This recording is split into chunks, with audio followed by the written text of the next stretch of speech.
So I was thinking one day, what if I just plugged pedals into an IR, no amp, not even preamp pedals, amp sim pedals, nothing like that. No amps involved, just pedals, distortion pedals into an IR. Would it sound good? Would it sound like an amp at all? Would it work? Like, could I make a chunky metal tone with just distortion pedals and no amp? So I thought I'd try it. And the answer is yes, as you're about to hear in the demo track. But let me first tell you what the pedals we're using are. And this is just more of a thought experiment. You could use any pedals you want, but this is what I picked out, and this is what worked pretty well. For the guitar sound, I'm going into my $30 Klon clone, the Golden Horse, into my DoD Bone Shaker, which I like this one because it has a 3-band semi-parametric EQ, and the distortion sounds pretty nice. I'm running some distortion from the Klon as well as the Bone Shaker to hopefully give it a thicker, rounder distortion. I was worried that with pedals only, it might sound kind of thin, sound too artificial, too much like just a cheap distortion pedal tone and not a big meaty amp. And the point of this isn't that this is the best tone you could get, but it works and it sounds pretty darn good. I think if you put it in a mix, nobody would really know what's going on exactly. Well, you can judge for yourself. For my bass tone, I'm just using the Crab Core, which is just a cheap Joyo Ultimate Drive, which is a OCD clone, and I repainted it, and the paint doesn't change the tone. It's a clone of an OCD. It's not my favorite bass distortion, but I don't use it very often, so I thought I'd give it a try. It does have a kind of nice vintage, grungy bass sound. It's not a super clean, modern bass tone, but I like how it sounds, and I don't get to use it that much, and I like my paint job, so I wanted to show it off again and put it on a track. So let's check out the demo. I'll give you some more thoughts afterwards, and I'll show you the isolated tones so you can hear just how it sounds on its own and anything I did in post-processing.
I guess my whole idea behind this was, is the amp crucial to tone?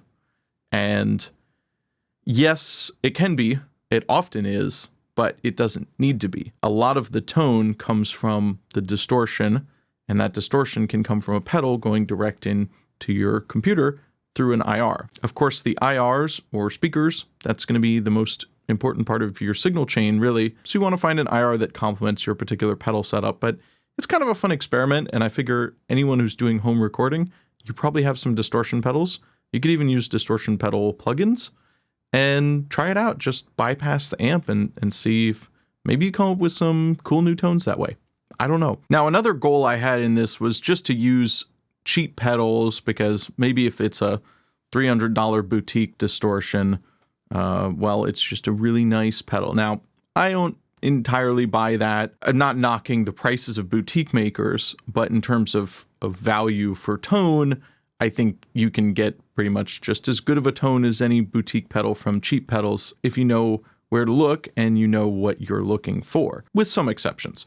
In terms of distortion pedals and fuzz pedals, they're fairly simple circuits.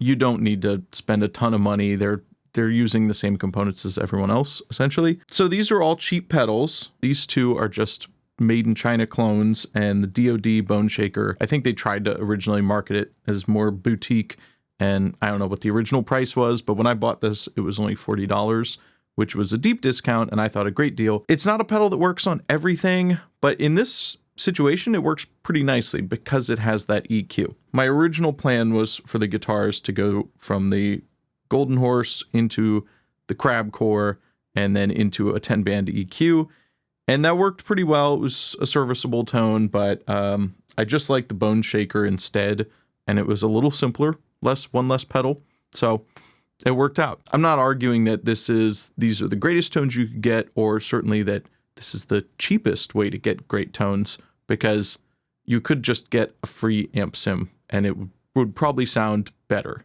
But it is a little different. It's a little unique. I like the distortion pedal sound when it's done right. It answers an important question, I think. Can a distortion pedal sound like a high gain amp? And the answer, I think, is pretty much yes. You're not going to get exactly all the way there, though. I think if you went to, a preamp pedal based off an amp, a sort of amp in the box pedal, of course, that could get you much closer. And I've done some with the Metal Master and the Grunge, both Digitech pedals that are a little more of that amp in a box variety. But for this, again, I wanted to stick to regular distortion pedals to just see would it sound super thin? Would my chugs sound really artificial and weak or something? Would they have that sort of saggy girth? And I think it does. I think it has the characteristics of a high gain amp pretty much the same as any, even if the tone's a little different, the EQ is a little different. One thing that I've seen people doing who are really into pedals especially is just a pedal board only rig with a pedal-sized amp. Orange has some, Victory has a whole series of, those even have tubes in them, but it's like a solid-state power amp. It's a pedal board form factor. It's a big pedal, but you put it on the pedal board. There's a whole bunch out there. Electro Harmonics has a couple that are just regular small enclosures. They have the 15-watt howitzer. So there's a lot of options on the market for pedal board-sized amps that you could always pair with a more powerful power amp too, and you could really have a super loud rig if you need it for stage volume going directly into a cab. And if you don't have to bring a cab to the show and you show up with a guitar and a pedal board, that's pretty awesome, I think. Maybe it's just a cool experiment and a fun idea for a video. I hope it's fun. I hope you're having fun. I really do. So investigate. Do your research on your own. The rest is up to you. So let's jump over to Reaper and just hear the isolated tones, and I'll show you all the processing. There's not much going on. I put a little EQ after the IRs, and that's about it. I'll pull up on the screen everything that is going on, and there's a little bit of mastering, but that doesn't affect the guitar tone. So let's check it out.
Thanks so much for watching. I hope you enjoyed this, and don't forget to leave a like and a subscribe if you haven't.